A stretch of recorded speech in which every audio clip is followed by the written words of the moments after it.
Sanders!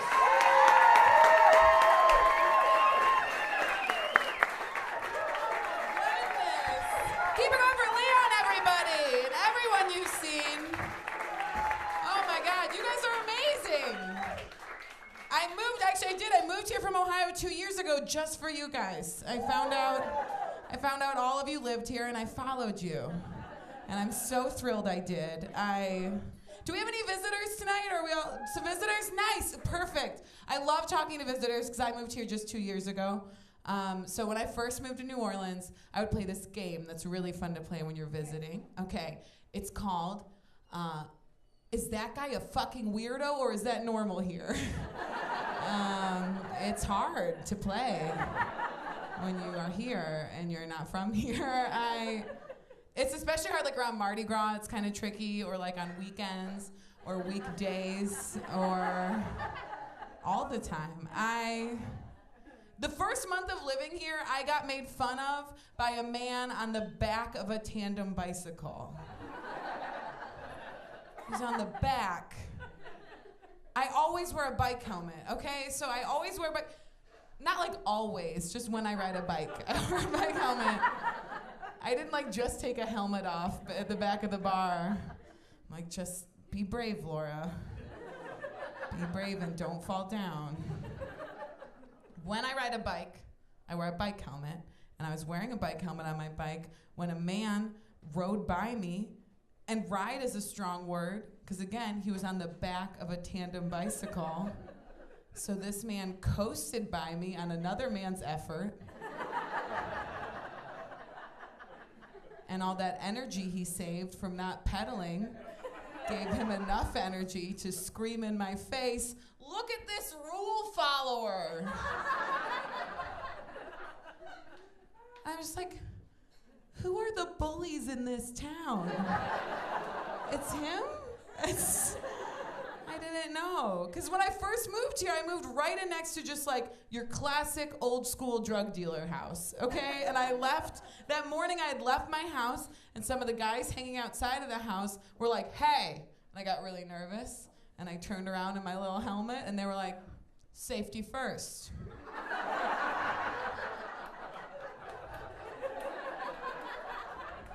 "You have a good ride." And I was like, "Thank you. Don't get high on your own supply. You have a good day of business. I wish you the best, sir." And then I tipped my helmet. I wasn't sure. I love living here, though. New Orleans, it's totally a teamwork city. Everybody has to be on the same team together here just to survive. Like I was out the other night really close to here, and I met a total stranger, and I didn't know her at all, and then 2 hours later, we were embracing in the street, because she had had too much to drink, and so she could not stand. So I was holding her, and then we weren't strangers, we were friends. And then this little lady, she just puked on my lap. Yeah, I'm just like a little baby bird. It's a drunk baby bird. She puked on my lap, and then we were family. It was beautiful. It was a moment. And I had a friend after that come pick me up, and I really thought that he was going to take me home because that's where my shower is. And I had someone's insides on my outsides. So I was like, "Okay, you're going to take me home. Thank you so much." And he's born and raised here, and he was like, "Oh, no, we're on the way to a bar." So I had to go to a second bar location and go out on the patio and just take a dry napkin and just wipe just human vomit off my thigh, just with just like a crusty dry napkin. And while I was doing that, a gentleman came up to me on the patio and he went, "You getting all sexy?"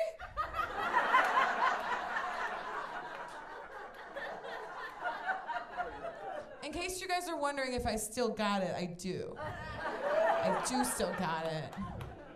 Even in that moment. Him yelling that at me could mean a couple of things. It could mean that I figured out a sexy new thing that the kids are doing, which is just drying your thighs for a lover. Just getting them so dry that they know any moisture is for them. That it's like a trend.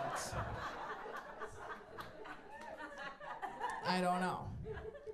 I don't know if that's what they do. Or it could mean that he yelled, "You getting all sexy," at me covered in vomit. It could mean that catcalling means nothing. That it doesn't matter. He would have yelled the exact same thing, just at a sock on a sunny street. Just, because it's also a warm hole. Just, he'd look at it and be like, "I want to get in there."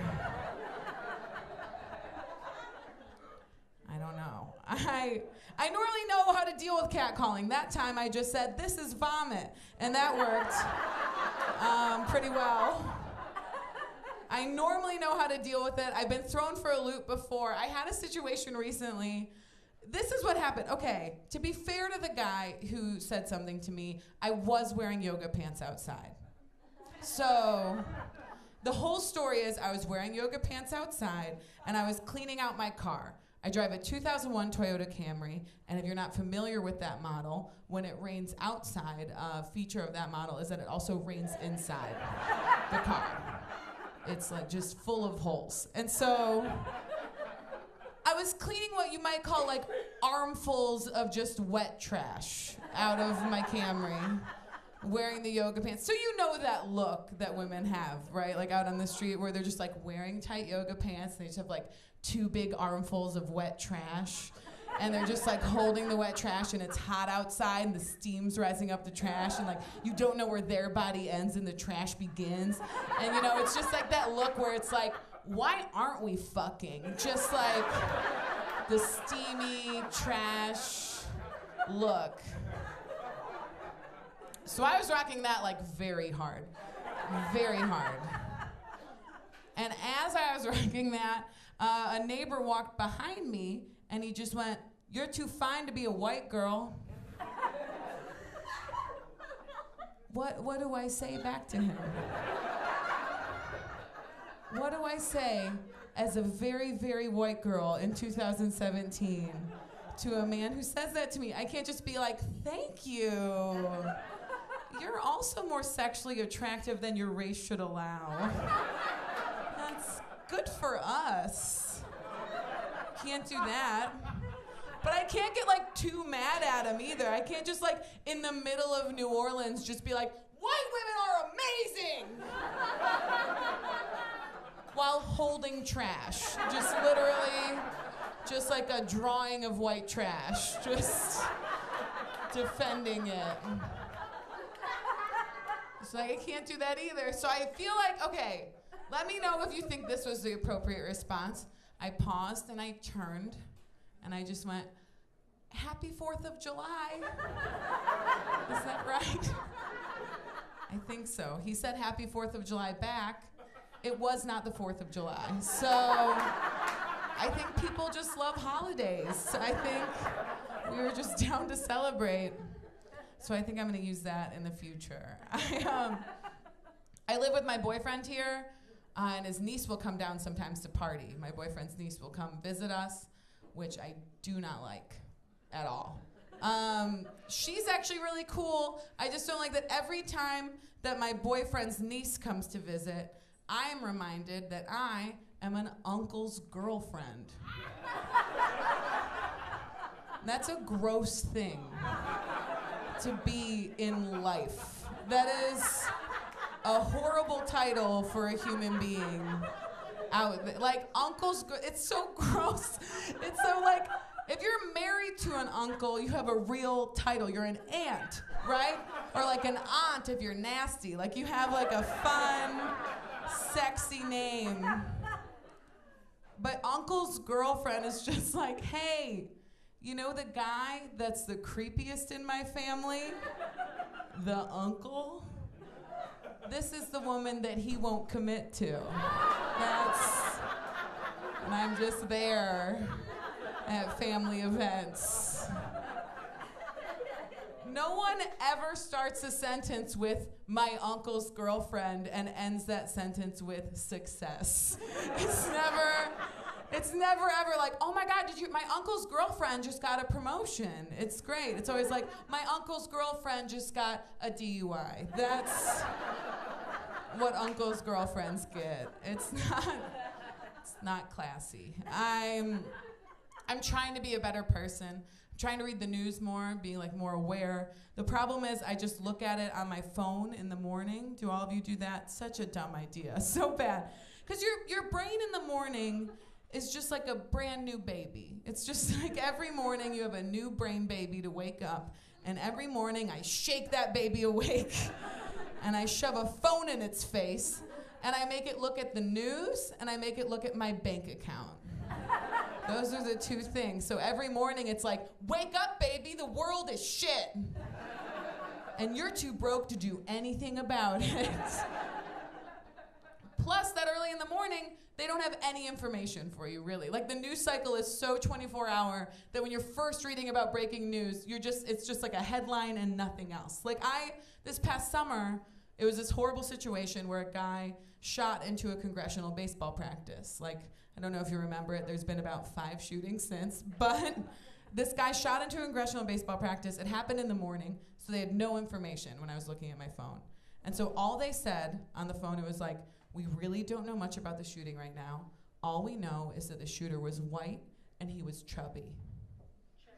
Chubby. That's what they reported on the news. I like to think that there is a million reasons that I will never shoot into a crowd of people. I don't like that one of them is vanity at all.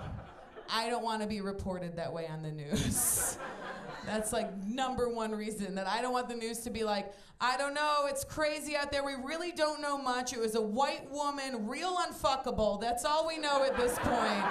Just angry lady, shit body. We're really not sure otherwise. Oh man, she had a gun, real chubber. That's all we can tell you on the news this morning. And I'd be just like, come on, you didn't notice anything else? I dressed up for this. So I won't do that. And for many other reasons, I'm good. I'm a good person. I was raised Catholic. Was anyone else in here raised Catholic? A lot of you. Okay, good. Anyone here still Catholic? Less, but still some. Good. I'm glad you were. I'm glad you are. You're Catholic long enough to have a confirmation name? You're nodding. I'm going to ask you. Okay. We have so much time now. What was yours? Anne. That's a classic. For those of you who are not raised Catholic, a confirmation name happens when you become an adult in the church. That's when a confirmation name's happen, and you pick a saint's name. You forgot yours and admitted it. You had yours ready to go. I once asked a woman, and I could totally tell she forgot, and she wasn't willing to admit it, because I was like, what was your confirmation name? And she goes, Kathy? Like I knew. Like I was the one that gave it to her. And then I was like, what's your first name? And she goes, Kathy. It's Kathy. That's what it is. I'm like, you better get that paperwork straight before you get to heaven. Can't show up. It's just like, and what's your name? And she's like, it's Kathy, I think. And St. Peter's like, no, it is not. That's not real. My confirmation name is Zoe, which, not a real saint, Anne knows over here. When I was 13, I loved the name Zoe. So I went online and I asked Jeeves if that was a saint. And he was just like, sure, I don't give a shit. I'm the internet. Anything's a saint. Saint Zoe, everybody, her super saint power was being poor. That's it. She was real poor, and she gave to the poor. She was poor, but she tipped well. That's nice. That's fitting for me. And it matches me really well, actually. I'm very broke. To describe the kind of broke I am, up close, I do not seem broke. My life seems very fun. I'm hanging out here with all you attractive people. You're wonderful. We're all drinking fancy drinks together. Up close financially, my life seems very much like a pool party. Like it's very fun. And then you zoom out from that financial pool party, and I'm drowning in the ocean. And that's all the debt. That's a lot of debt. It's from all those pool parties. They're very expensive. They add up. And in that debt ocean, I'm swimming around, and I'm like, you know what this ocean could use? An $8 beer. It's salty. I'm very thirsty. I'm going to put it on the credit card. So I was really trying to figure it out. I was like, you know what? You're an adult now. You got to figure out your finances. What are you going to do? And so I think what adults would do, I'm just going to file for bankruptcy, guys. Is that what adults do? They just give up? I just want to go bankrupt enough times to be president, everybody. And I've got to start now. Got to get one done now, 3 more to go after that. I really thought that it would be so easy to file for bankruptcy. I thought you just took a crayon and you just wrote, I ain't got it, on a piece of paper. And then you flip that paper over and you just wrote government on the back. And you just threw it into the street. It actually costs $1,600 to go bankrupt. If you have to hire a lawyer. Yeah, it's so expensive to go bankrupt because there's a lawyer and there's fees. So now I am saving up for bankruptcy, which that doesn't feel good. That's great. And it makes sense though, because they do have to do so much paperwork, right? They have to take a photo of you just with your pockets out. Just like a clip art of a poor person. It's good. I try to look nice. I try to be healthy because I cannot afford good health insurance. Here's the deal. This is the most recently that I have tried to do a consistent hard workout. I did P90X, so that's old. That's at least 10 years old. And I did half of introduction tape of this workout. So has anyone tried it? Yeah. It's so hard. The first tape is hard both emotionally and physically. Because the thing is, I just want to be attractive enough that I don't have to be nice or funny anymore, okay? That's my goal.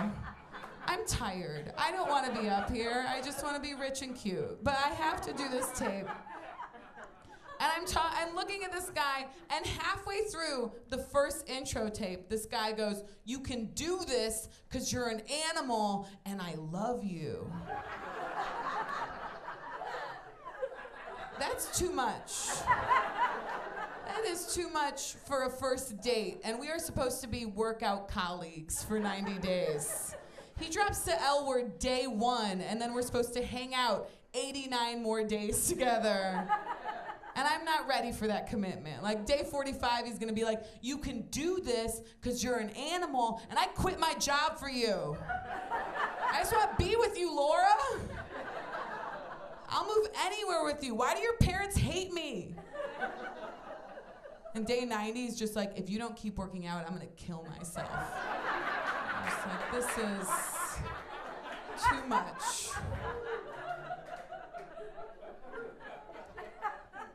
It's terrible. I'm my biggest fear, other than P90X man, I'm not ready to be with him. I'm not ready to commit. I call him P90X man, so we can never be together. I don't know his name. My biggest fear is pregnancy, if we're gonna get to know each other. It's death, honestly, is my biggest fear. It goes death and then life inside me right after that. Those are the top 2. They're very close, almost tied. Very scared of kids. I'm so scared. Kids are so scary now. I was in a pool and a little boy called a little girl a bitch. Not fun either. They weren't swimming and he's like, slay bitch, we're 5. It wasn't sassy, fun, modern kid. It was mean. He was like, "You're a bitch." And that's so scary. And then a minute later, like just not even a minute, without missing a beat, this little girl just goes, "That's my word." I know. She goes, "That means I'm beautiful." That is so much scarier than him calling her a bitch. That she owns the word at 5. Like, I'm gonna have to work for her in like 3 years.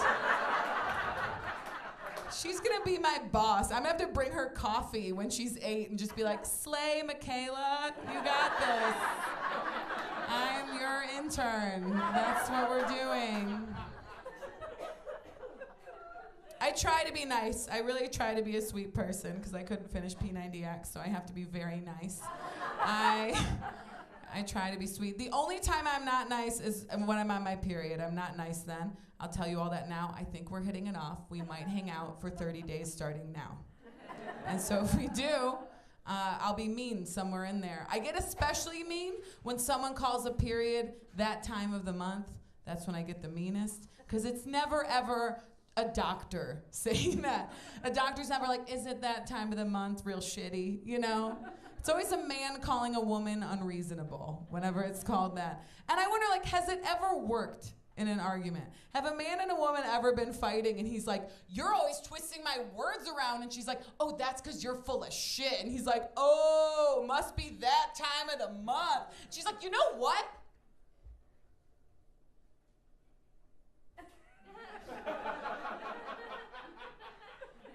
Oh my God." Oh my God, it totally is. What a relief. I thought my feelings were valid, but they are not. Oh, thank you for reminding me. It's just the moon's making me crazy. That's what it is. That's why there's blood all over the floor. I thought I killed someone. Thank goodness you're here to remind me.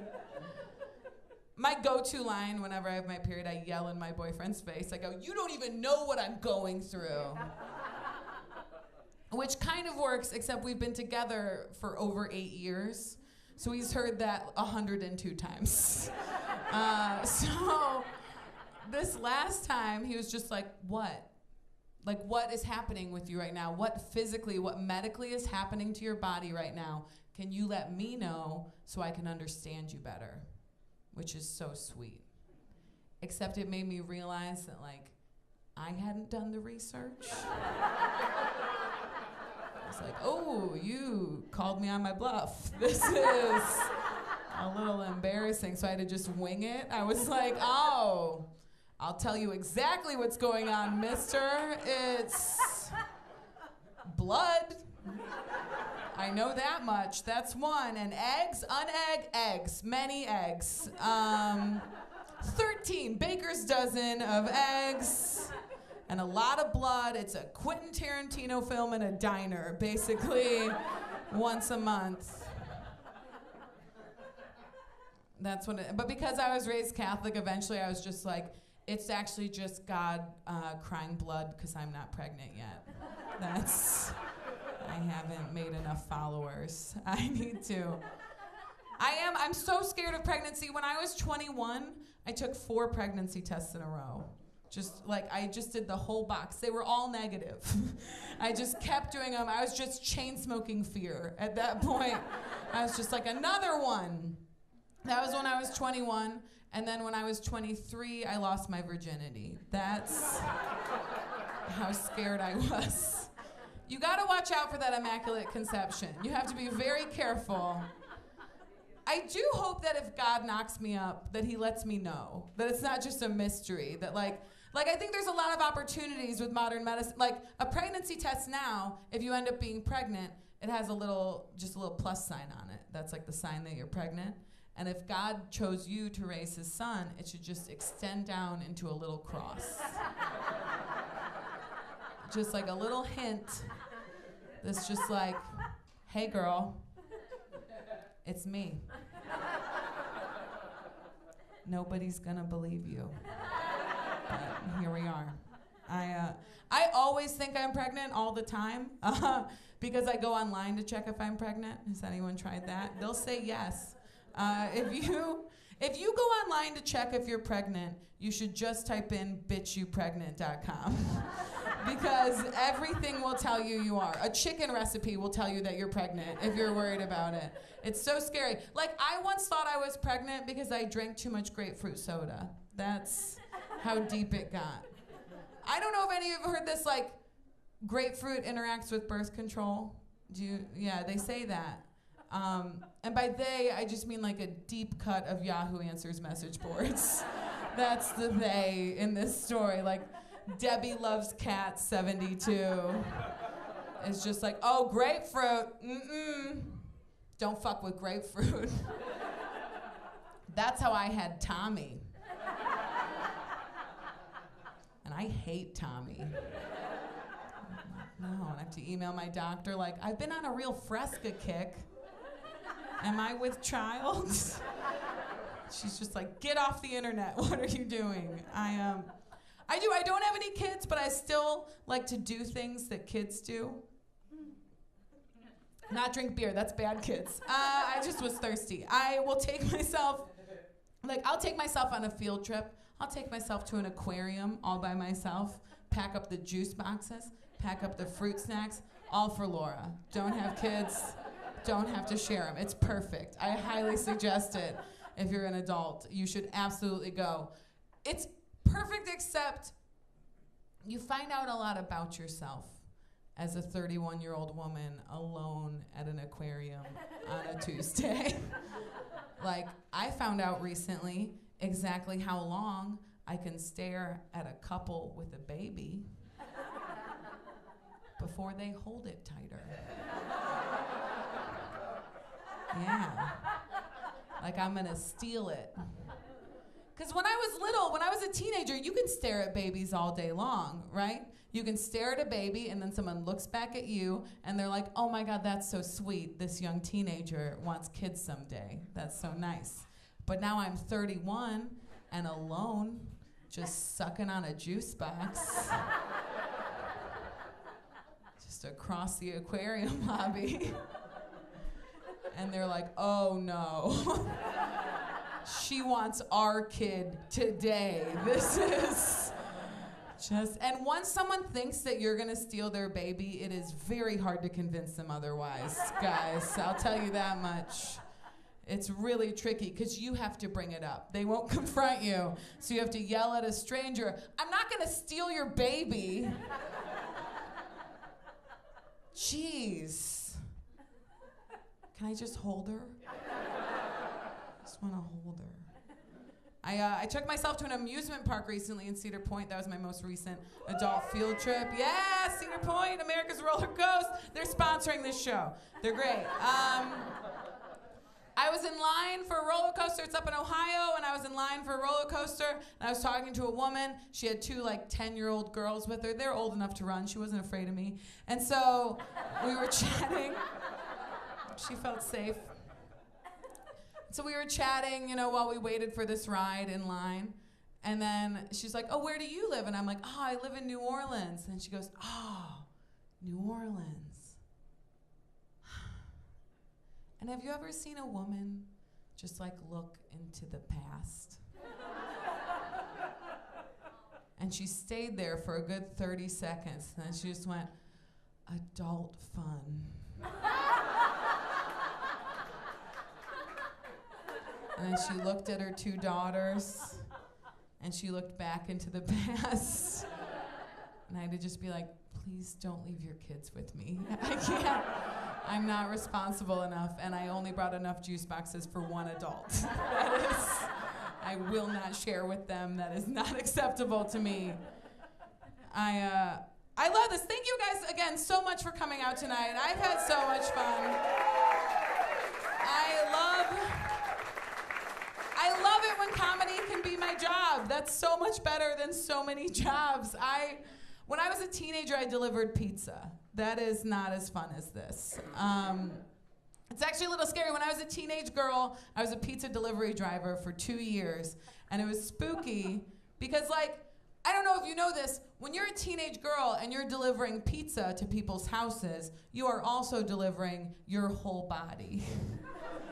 And that's a scary thing. Like, I worked out in the woods, I lived in a small town, so I was really nervous about it. And so I talked to my boss, and I was like, hey, I'm just like a little scared, because I'm like, going to these like houses out in the woods, and I don't know the people, and I'm just a little nervous that something might happen. And my boss was really sweet about it. He was just like, oh my God, you should not, I totally understand, but you do not need to be scared at all. We're tracking, like you have a GPS tracker. We know most of the people are regulars. We know exactly where you're going. We know exactly how long you're gonna be gone. We know their phone numbers. We know their addresses. We know everything. You should feel so safe when you're delivering pizza. Like, actually, you're more safe delivering pizza than you'll ever be as a woman the rest of your life.